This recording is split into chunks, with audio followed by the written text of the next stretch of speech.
They abandoned the Apache warrior woman to die after the blast ripped her legs away. No one stayed, except a lone rancher. Before the tale begins, don't forget to hit that like button and share in the comments where you're tuning in from. Spring of 1881. Arizona Territory. The country around Copper Ridge was nothing but dry earth and silence, the wind carrying dust more than sound.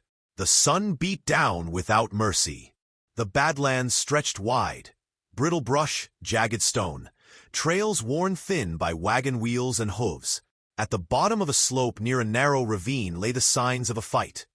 Dried blood baked into the dirt, shattered weapons, scraps of blue cloth from soldiers' coats, empty canteens, hoof prints scattering wild. It hadn't been long, days at most. In the middle of it all lay Ayoka. Once, she had stood proud, spear in hand, respected among her people as a fighter who rode and struck alongside men, never behind them. But 3 days earlier, a cannon had exploded too close. The blast shredded both her legs to ruin. They couldn't drag her with them. Soldiers were closing in from the west. Her brother, Takota, had been the one to cut, hands trembling, eyes wet with grief. He seared the wounds with a hot blade, wrapped them fast, and gave her one last look before fleeing with the others. They left her with only a skin of water and strips of hide. That was all. At first she thought it was right. She couldn't move, the agony too much. Fever came in waves. The first night she fainted. The second, she woke to ants crawling over her belly, arms too weak to brush them away. By the third, the sun blistered her skin, her torn dress gaping open, leaving her chest exposed to the punishing sky. She didn't scream. Screaming wasted breath. When Cole found her, she lay still, so still he thought her gone. Cole was 36, a Missouri man who'd come west after too many losses. He'd worked cattle, swung a pick in mines, even chased bounties, but nothing stuck. At last he scraped enough to buy a patch of Arizona dirt and kept to himself. The folks of Copper Ridge whispered that the fire which claimed his wife Clara 3 years back had driven him half-mad. Some swore they'd seen him stand for hours at the edge of his land, staring into nothing. That morning, he was trailing 3 strays that had wandered from his herd. Their tracks led across hard flats and down toward the gulch. He rode slow, rifle across his back, brim of his hat shading pale blue eyes. His horse, a dusty gelding named Brisk, halted sharp near the ravine, ears pricked. Cole narrowed his gaze into the brush and stone.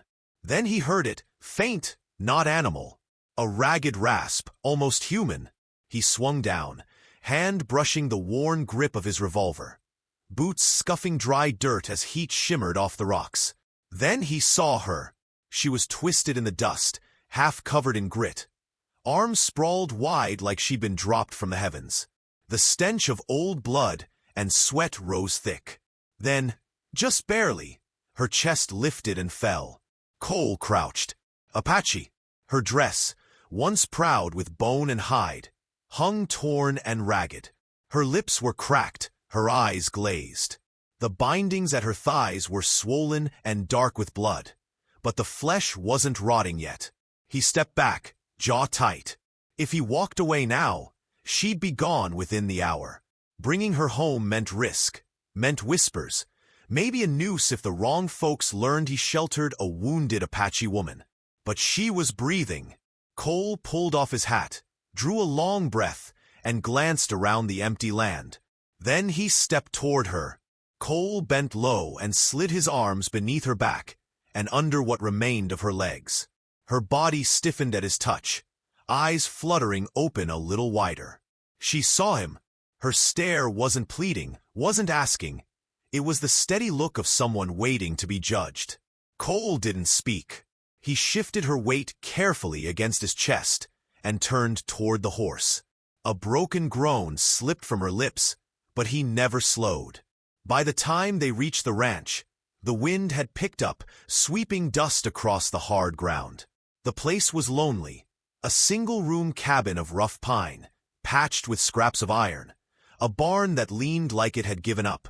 Cole carried her inside, set her down gently on his cot, thin blanket, one tired pillow.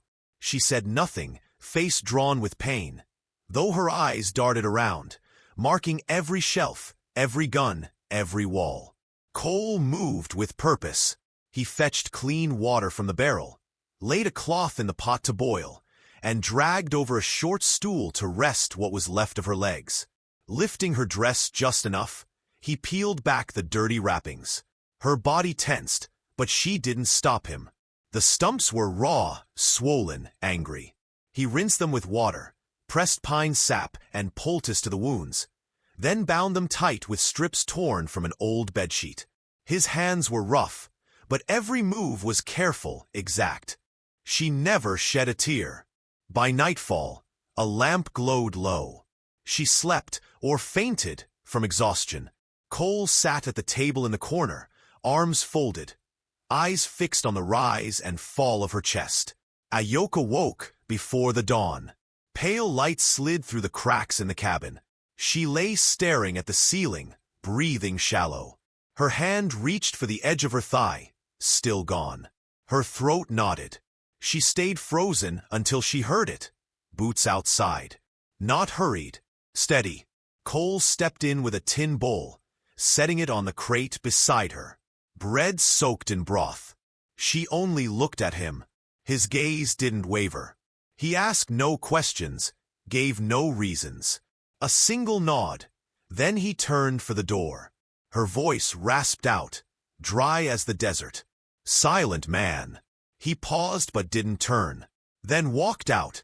Neither of them knew it yet, but neither would face the world alone again. That morning, the wind rattled the shutters and whipped dust across the porch. Inside, the floor glowed with shifting light. Ayoka hadn't touched the food. The tin bowl sat cold when Cole returned mid-morning, arms full of chopped wood. His boots thudded heavy, but she didn't flinch this time.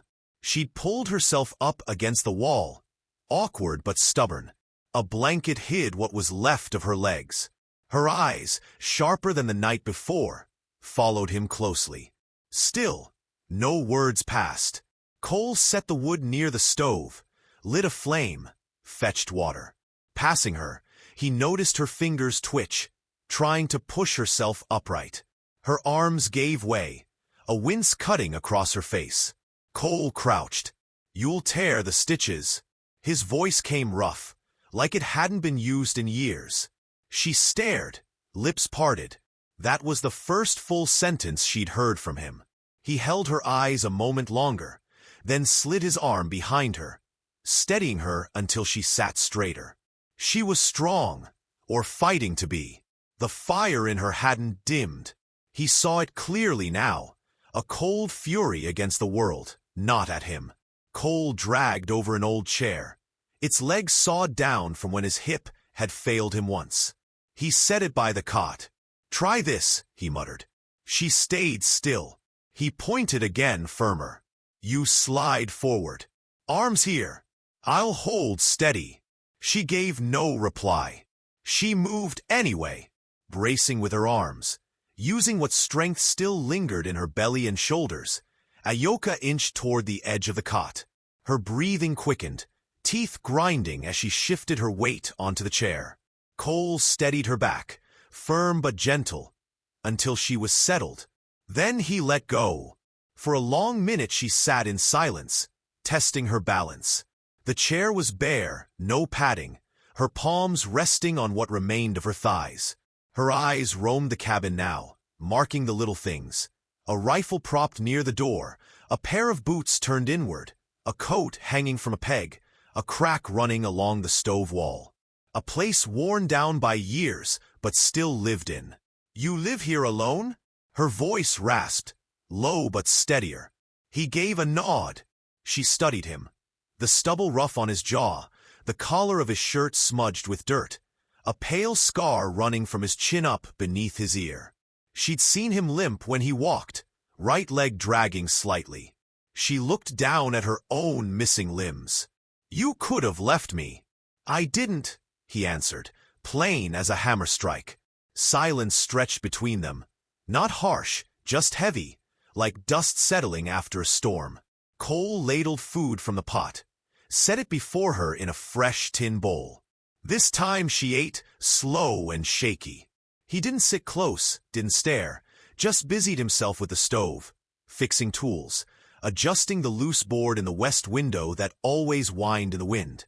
Later, when Cole stepped out to fetch nails, he came back to find her crawling, dragging herself across the floor toward the water barrel. Sweat drenched her face. The blanket slipped away, bare skin scraping against rough planks, the cloth beneath her hips torn and dirty. He stopped, watching her. She lifted her head, panting. "I won't rot in that bed," she muttered. He didn't argue. He crossed the room, scooped her up beneath the arms. Not rough, not slow, just steady. She flinched at his hands on her ribs, but didn't resist. He set her back on the cot and walked outside again, wordless. That night, he went to work in the barn under the glow of an oil lamp. With saw and hammer, he tore apart an old chair, fitted it into a flat platform with low rails and cloth padding. He fixed wheels scavenged from a broken cart and pressed his weight on it to test its strength. By morning, he carried it inside. She stared at it, still, for a breath. Then another. Something shifted in her face. Not quite a smile, but close. Her fingers brushed the edge. "You built this." He shrugged. "I don't beg," she said quietly, almost like a warning. "You didn't," he answered. That day they found a rhythm. Cole lifted her into the contraption, set her hands on the rails. She pulled herself forward, clumsy at first, then stronger. He showed her how to pivot near the table, how to brace against the doorframe. She cursed under her breath more than once, but she never quit. That evening, as he lit the lamp, she finally asked, "You got a name, Silent Man?" He paused with one hand on the door. "Cole," he said without turning back. She whispered it under her breath, testing it. "Cole." He left the lamp burning. She sat there in the seat he had made, bare shoulders caught in the soft light, chest rising slow. Her hand drifted to the necklace of carved bone around her throat. Takoda's work. She didn't know if he'd lived. She didn't hate him for leaving, but forgiveness hadn't come either. Her fingers traced the scar at her upper thigh. Alive, in a stranger's cabin. No legs, no kin, no map for tomorrow. Yet for the first time since the blast, she didn't want to die. And the man who had carried her here asked for nothing. No thanks, no stories, not even her name. She leaned her head against the wall, whispering his name once soft, barely audible. Cole! He was the only reason her lungs still drew air. The days that followed settled into a quiet pattern. Hard, slow, but steady. Each dawn Cole rose before the sun, tending to horses, chopping wood, hauling water. His limp slowed him, but not by much. The cattle wandering the far end of the valley still needed checking, and Cole did it without complaint. He wasn't a man to chatter, and he never asked anyone for help. He worked the way he always had, alone. Inside, Ayoko was teaching herself how to move again. The little rolling platform Cole had made for her squeaked across the wooden planks as she dragged herself from corner to corner. By the second day, her palms blistered raw. She ignored the sting. At the stove, she tried to heft the kettle, dropped it hard, cursed under her breath. The strain twisted her belly, forcing her to stop the rest of the day. But she wouldn't stay still. By week's end, she managed to reach the table on her own, gripping the edge with both hands, pulling herself upright in the chair. Cole had fixed small blocks beneath the frame, so it wouldn't slide when she pushed. She never spoke the word thanks, but he noticed she no longer called him Silent Man. When she needed him, she used his name, soft, direct. Cole. One evening, after supper, she finally asked him something real. "You fought," she said, her voice rough but stronger now.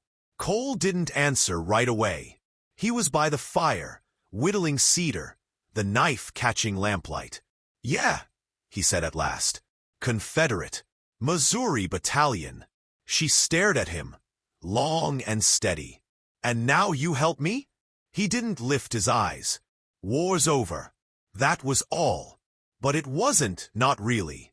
That night she sat in silence, watching flames crackle, wondering how a man who once fought against her people could kneel at her bedside and tend her wounds without a blink.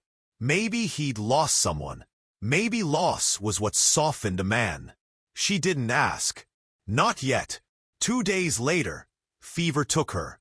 Sweat came first, then shivering. By nightfall, her lips were cracked, skin burning hot. Cole pressed his palm to her forehead, then set to work. He soaked cloths in cool water, wiped her chest and face. He boiled willow bark into bitter tea, forced it to her lips when she refused. She spat once. He tried again.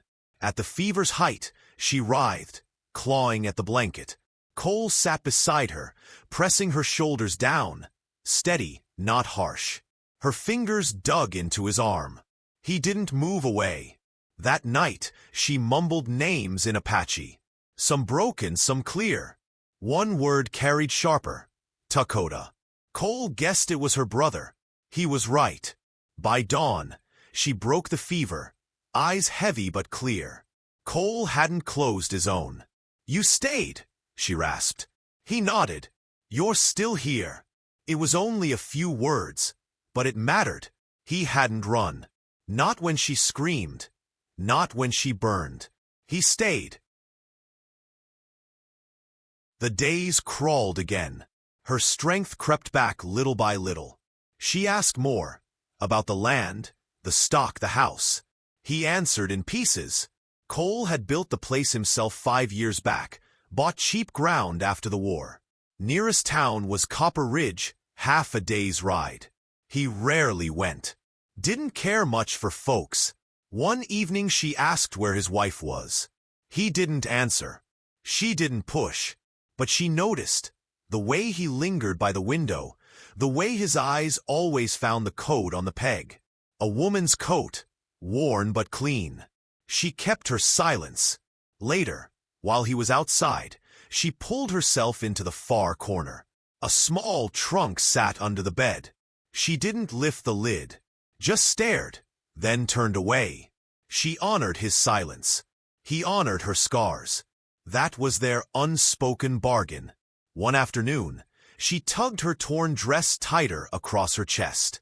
Days of dragging had ripped it further, shoulders bare, the fabric across her breasts loose. She glanced at him. He was chopping onions at the table. He noticed, looked once, then back to his work. "Doesn't bother you?" she challenged. He set the knife down, met her eyes. His voice flat. "You're a woman." She let out a scoff. A broken one. No, that was all. He picked the knife back up and went on chopping. That night, something shifted.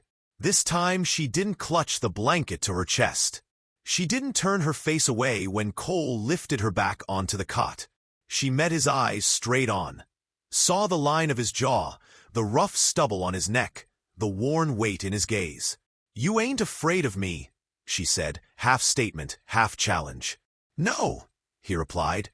"Why?" He looked at her, steady as stone. "Because you're alive." Ayoka let out a slow breath, nodded once. It was the first time she smiled. Not wide, not long, but real. Outside, the wind rose, brushing grit against the cabin walls. Inside, they spoke no more that night. She lay quiet in the bed, while he sat near the stove, fire crackling low.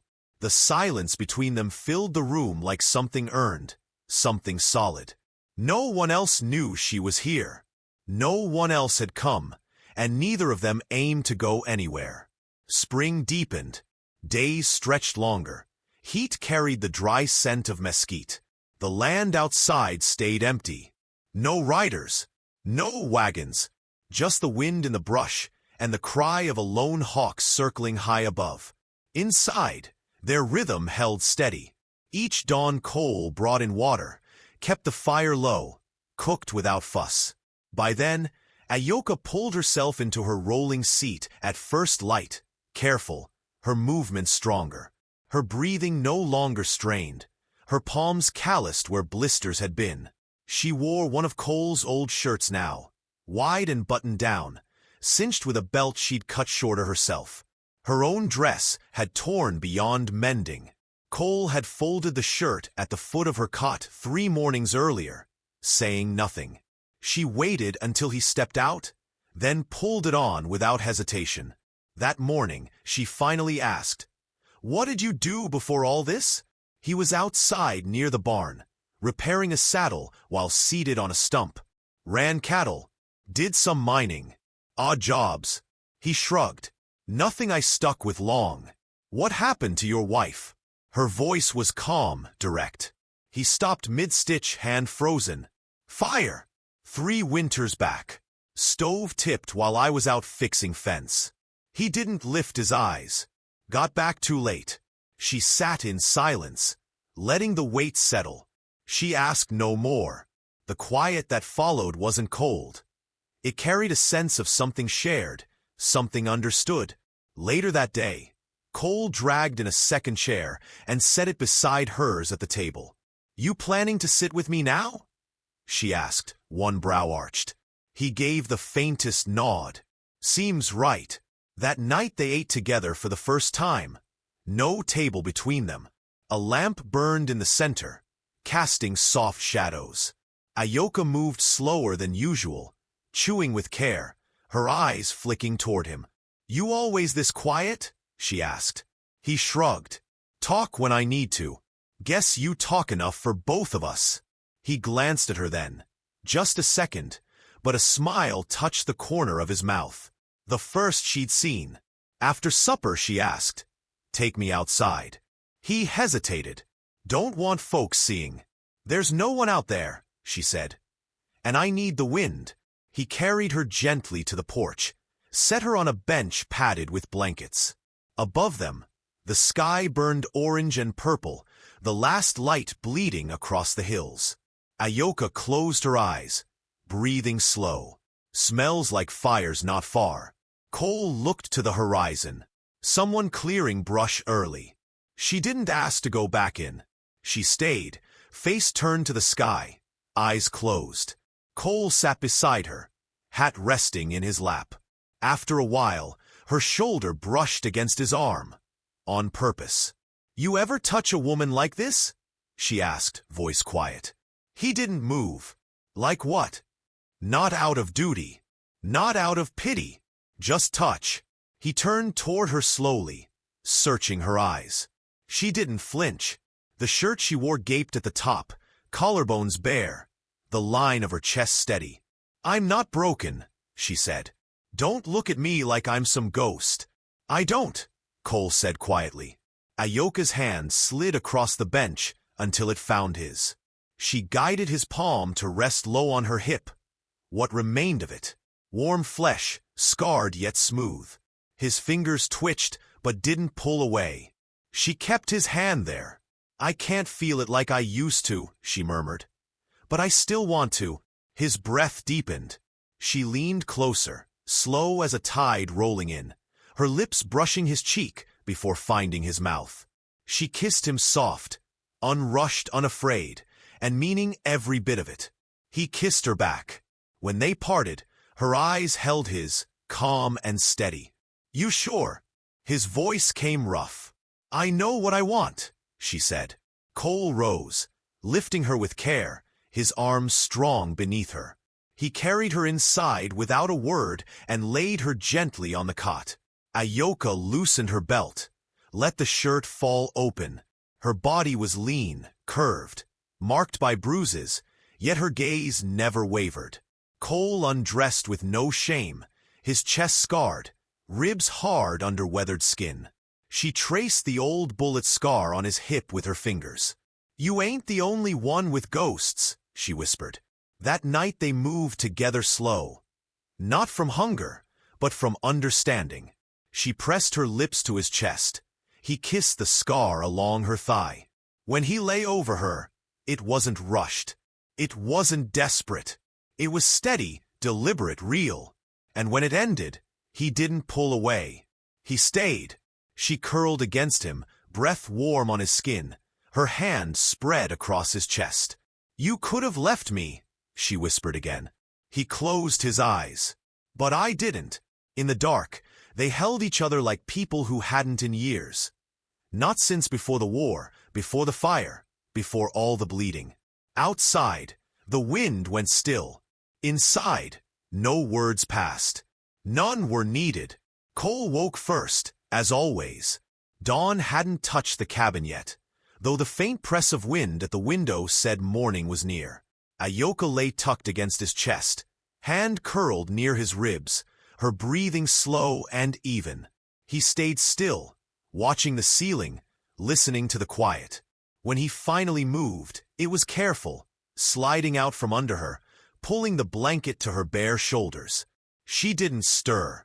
He dressed in the dark, shirt, trousers, boots. Splashed water on his face from the basin. There was a tightness in his chest he couldn't name, but it wasn't pain, just full different. He looked back once before stepping outside. Cold bit the air. Frost clung to the trough's rim. He fed the horses, checked the fences, but his thoughts kept drifting back to her touch in the night. Light, not needy. Just holding on. Inside, Ayoka stirred an hour later. She pulled the blanket up to her chest, eyes roaming the cabin. It felt changed. Not just warmer, steadier. She pushed upright in the cot, reached for Cole's shirt from the footboard, and dressed slowly. Her body ached, phantom pains flickering where her legs had been. But her hands worked quick, sure. She slid into her rolling seat, braced on the table, and set water to boil. By the time Cole came back in, the place smelled of coffee and warm cloth. He gave a small nod. She said nothing at first, only handed him a cup. "How's the hip?" she asked. He sat down. Same as always. Still limping. He shrugged one shoulder. Still walking. She tore a slice of bread in half and passed him a piece. The silence that followed wasn't heavy. If anything, it felt like habit. But things lingered between them. Things they hadn't said. Not last night, not ever. And both of them were thinking it. "Why didn't you shoot me?" she asked suddenly. Cole's eyes lifted, startled. "When you found me," she added, "I was Apache. Bleeding. Half dead. You fought men like me." "I didn't fight women," he said. "That ain't an answer." He drew a breath, glanced toward the pale blue sky beyond the window. "I saw a person. Hurt. Left behind. That's all." She studied him. "You didn't even hesitate. I've been left behind, too." She let the silence linger, then spoke softer.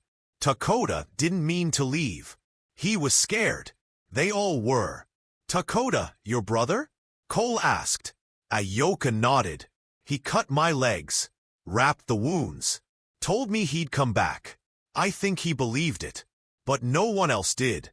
Cole leaned forward, elbows resting on the table. "You think he's still alive?" "I don't know," she whispered. "I want to hate him, but I can't." He was crying. There was something in her voice Cole understood. The kind of tangled hurt that mixes anger with love until it can't be sorted clean. He reached across the table, took her hand slow and steady. She didn't pull away. That afternoon, Cole set to work building a ramp off the back porch. Ayoka watched from the doorway, blanket across her lap, arms folded. "You expect me to run races out here?" she teased. "I expect you'll want the choice," he answered. Her mouth twitched at the corner, close enough to a smile. Smart man. He hammered thick planks into place, added grips along the rail, and by sundown the ramp stood firm. The next morning she tried it. Arms straining, wheels groaning, she pushed herself up and down, slow but steady. By midday she reached the chicken coop, scattering cracked corn into the dirt. Cole watched from the barn's shadow. She looked worn, scarred, but alive in a way she hadn't been when he first carried her home.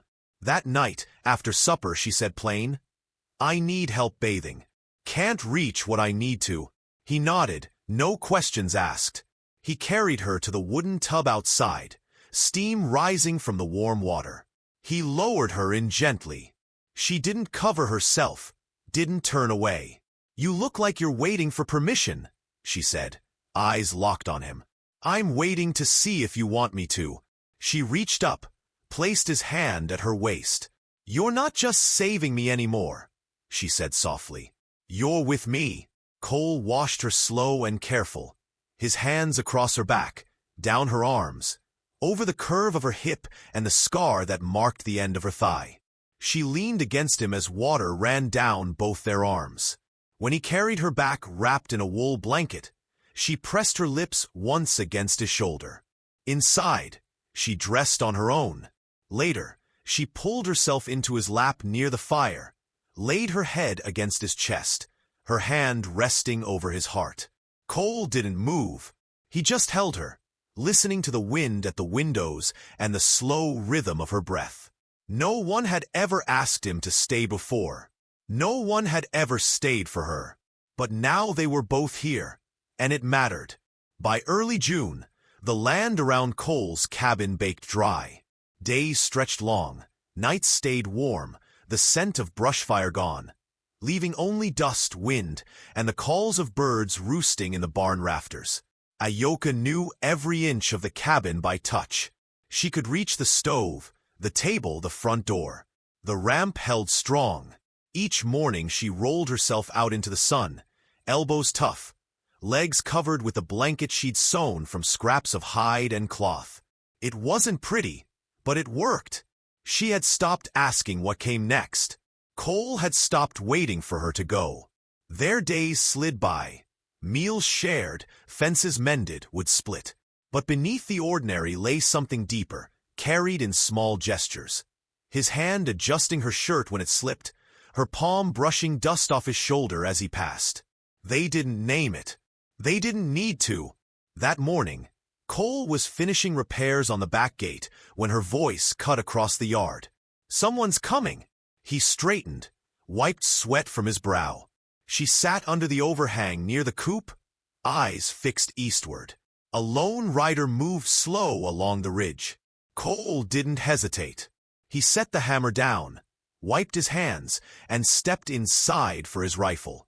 "You expecting trouble?" she asked, rolling into the doorway. "Don't know yet." She didn't press. Ayoka rolled herself out of sight, tucking behind the porch wall, her hand brushing the knife Cole had hidden under her blanket 2 weeks earlier. Insurance if things ever turned bad. The rider drew closer. Not on a horse, but on a mule. The man was wiry, dust clinging to his coat, hat brim pulled low. He lifted one hand in a lazy wave as he neared the gate. "Friendly," Ayoka whispered from her hiding spot. "Doesn't smell like cavalry," Cole muttered, stepping into the open with his rifle lowered but ready. The stranger dismounted slow, tying his mule to the post. "You Cole?" he asked. Cole didn't answer, just watched. The man reached into his coat, careful, and pulled out a folded sheet. "Marshal sent me from Copper Ridge. Said you might have seen movement east of the gulch last month. Cavalry patrols spooked some settlers. They're collecting reports." Cole took the paper, studied it. Looked official enough. The seal carried Marshal Kane's name. "You live out here alone?" the man asked, eyes sweeping the yard. "Strange country to keep this quiet." "Quiet suits me," Cole replied. The man squinted toward the coop. "Thought I saw something move." Cole shifted his stance. "Chickens. They get curious." The man didn't press, just tipped his hat. "If you see anything strange, uniforms, riders, Apache bands, you send word. Marshals got scouts running up from Flagstaff." Cole gave a single nod. The man mounted his mule and rode off slow. When he was gone, Ayoka rolled back into view. "That gonna be a problem?" "Not today," Cole said. "He saw something," she murmured. If more come, I'll handle it. She didn't argue, but her jaw tightened, eyes sharp. That night, she stayed awake longer than usual, fingers braiding strips of leather. At first Cole thought it was nerves, until he realized she was crafting something. A sling for her knife, to strap across her chest. "You think I can't defend myself," she said when she caught him watching. "I think you shouldn't have to. But you might." He left it there. 2 nights later, they kissed again. Not from comfort this time, but from choice. It was after supper, when Cole was clearing the table. Ayoka wheeled behind him, tugged his arm, and pulled him down by the collar. Her lips pressed firm, warm. When they broke, she rested her forehead against his. "You don't need to fix me," she whispered. "I'm not trying to." "Good, because I'm not going anywhere." That night they made love again, slower, different. Not out of hunger, not out of desperation. It was steady, deliberate. She guided his hands where her body still felt strongest. He undressed her the way he had before, but this time she let him see everything. The scars, the uneven skin, the curve of her breasts. She straddled him as best she could, pressing into him, his hands holding her waist as if nothing at all was missing. Afterward, she stayed curled against him, bare skin against his, both of them breathing hard.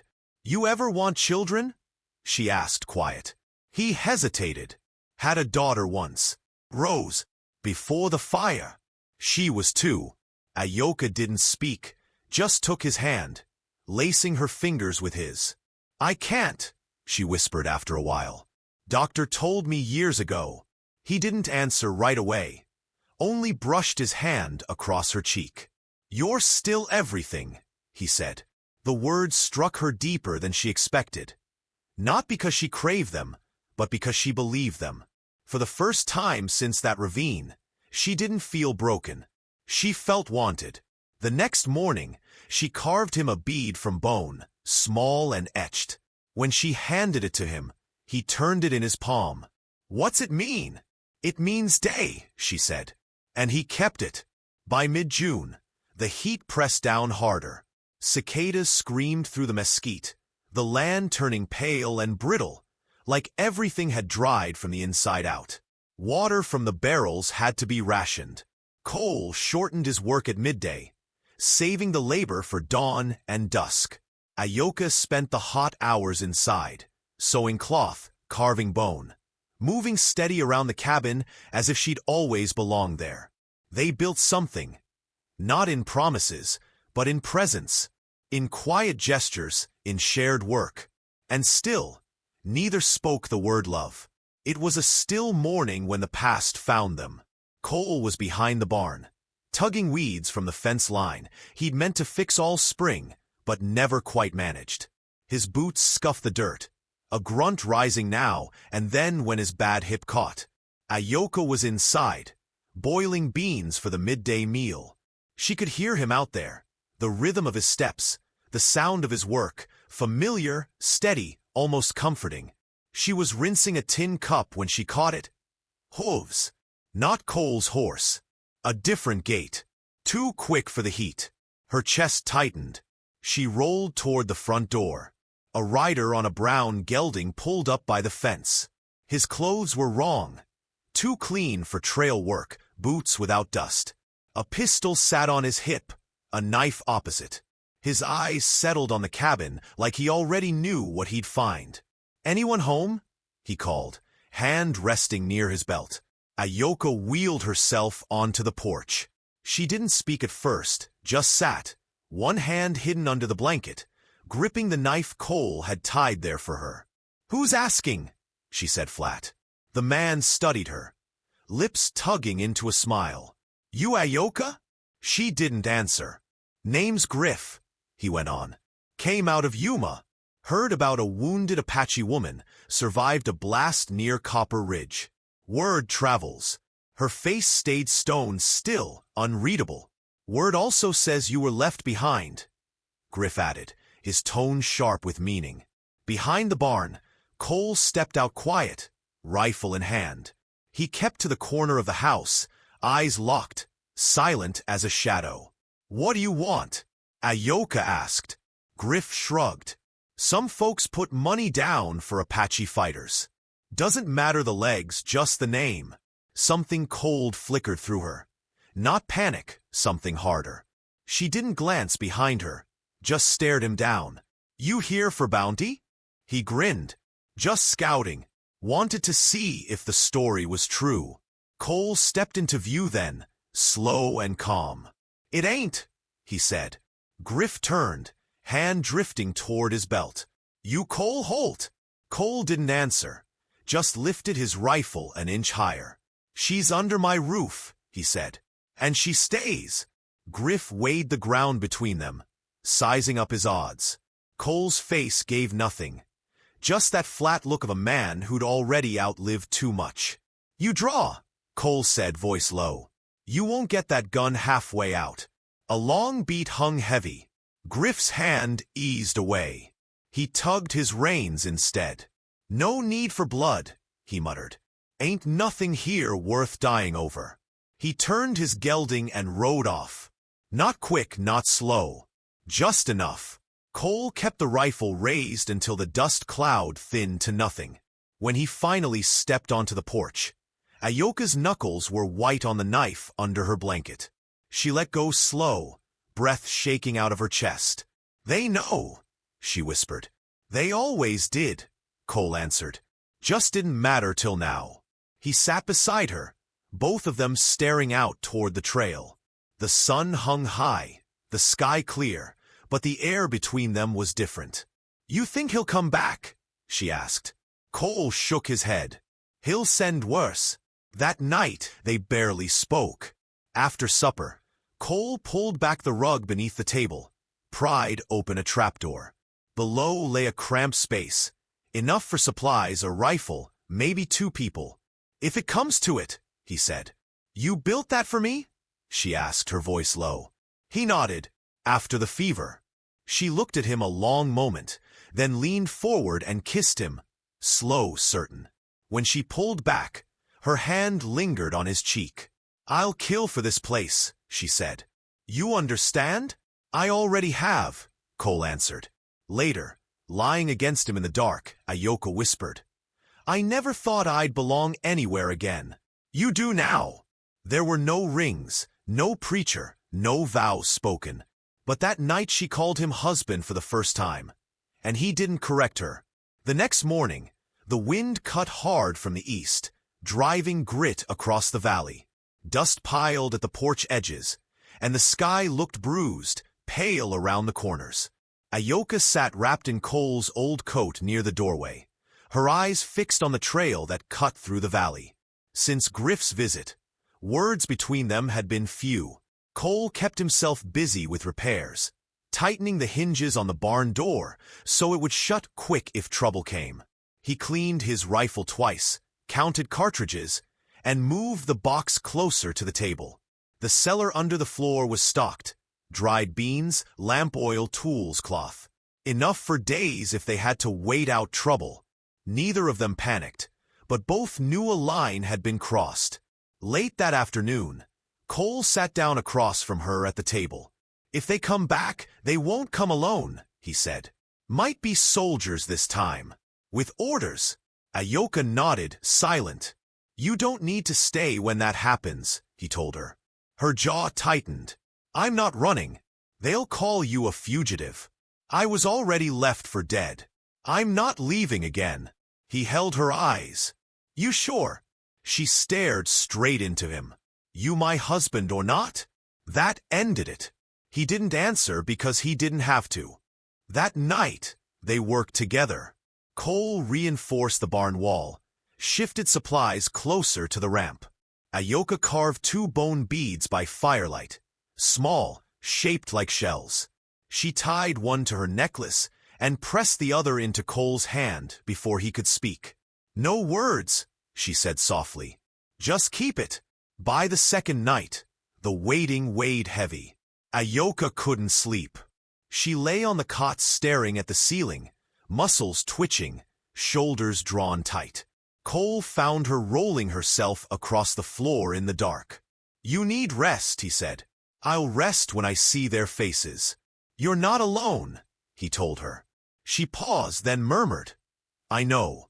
That's what scares them. On the third morning, they came. Not Griff, but two men in government coats, pistols on their belts. One dismounted at the fence, the other stayed in the saddle. By order of the marshal, the taller one called, looking for a native woman by the name of Ayoka. Escaped detainment after action against U.S. troops. Cole stepped out slow, rifle lowered but plane in sight. She's not here. The soldier on the ground pulled a folded paper from his coat. Marshal Kane's order. We're authorized to search. You got a warrant? Cole asked. This paper bears the Arizona Territorial Marshal's seal. That's not what I asked. The men didn't argue, but they went inside anyway. Boots creaked against the boards above Ayoka's head as she lay hidden under the trapdoor. Breath held, knife gripped tight in her hand. She listened to their steps, their voices. One opened the barn, checked the corners, but they never lifted the rug. They didn't know. When they left, the tall one turned back at the gate. You sure no one's been by? Folks say she came this way. Cole didn't blink. I ain't seen a soul. They rode off, steady, not hurried. Cole waited a full hour before he lifted the trapdoor. Ayoka was slick with sweat, straw clinging to her skin. He pulled her up, and she clung to him longer than usual. You didn't blink, she whispered. You didn't flinch. He brushed the dirt from her shoulders, handed her water. I'm tired of being hunted, she said. You're not. Not anymore. If they come again, we'll be ready. That evening, she took a knife to the hem of one of his old shirts, stitched it into a sash. Across it, she embroidered a single word in thick black thread, still. She wore it like armor. That night, she didn't wait for him to ask. She slid under his blanket, pressed herself against him, mouth warm at his throat. I want you, she said, not to forget, not for comfort. Just want you. He drew her into his lap. She straddled him with effort, her arms strong, her body scarred yet beautiful.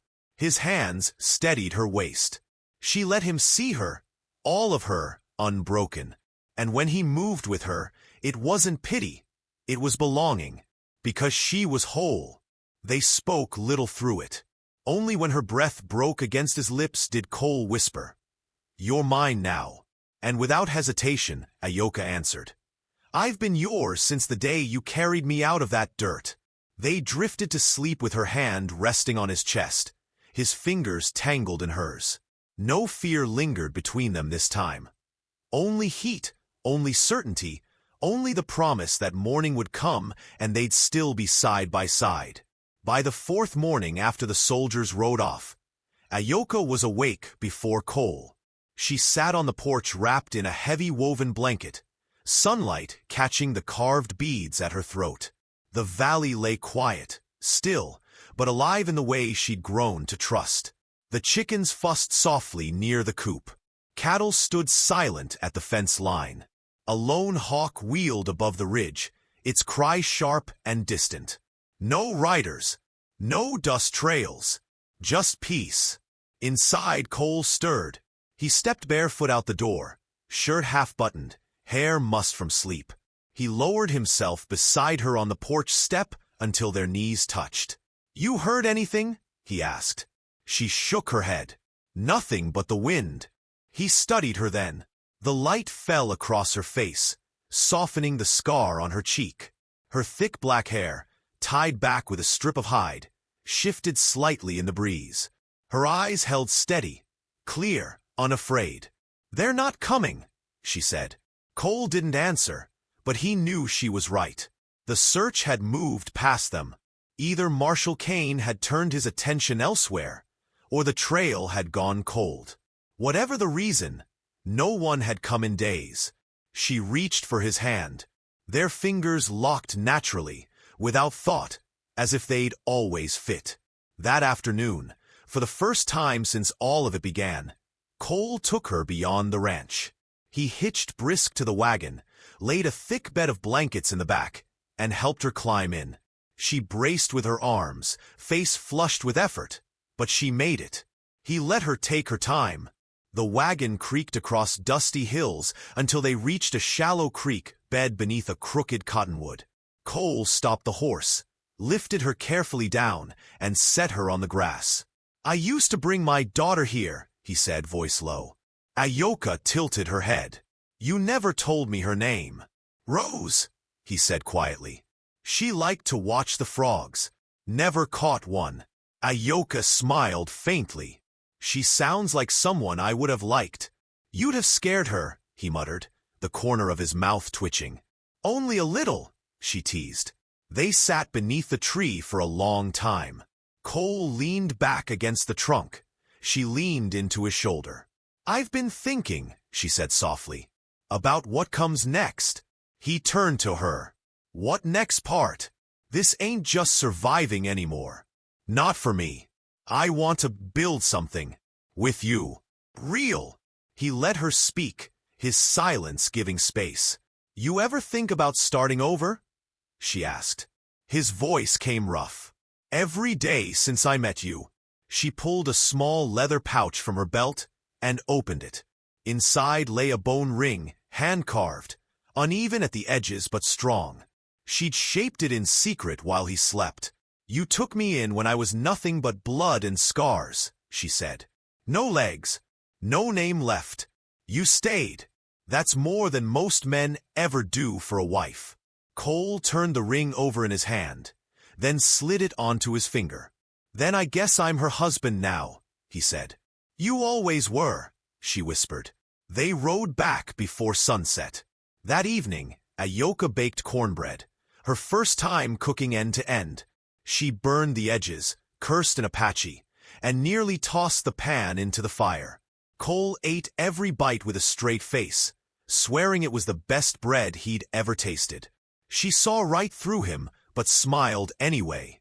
Later, when he lifted her into the cot, she caught his wrist before he could step away. "You're not sleeping in that chair again," she said, pulling him down beside her. They lay close, the blankets in a heap around them. Cole's arm resting under her neck while Ayoka traced slow lines across his chest with her fingertips. "Do you ever miss the life you left behind?" she asked quietly. Cole shook his head. "No, not even before the war. Only thing I miss are the things I never got the chance to have." Her dark eyes lifted to his. "Like what?" He held her gaze steady. "Like this." Ayoka leaned in, her lips brushing his shoulder, her voice soft as a promise. "It's yours now." When morning came, the ranch still stood solid against the horizon. The breeze rolled gentle across the valley. Chickens scratched lazily in the dust. The world hadn't ended, and for the first time in both their lives, they woke with the certainty that they weren't alone, and never would be again.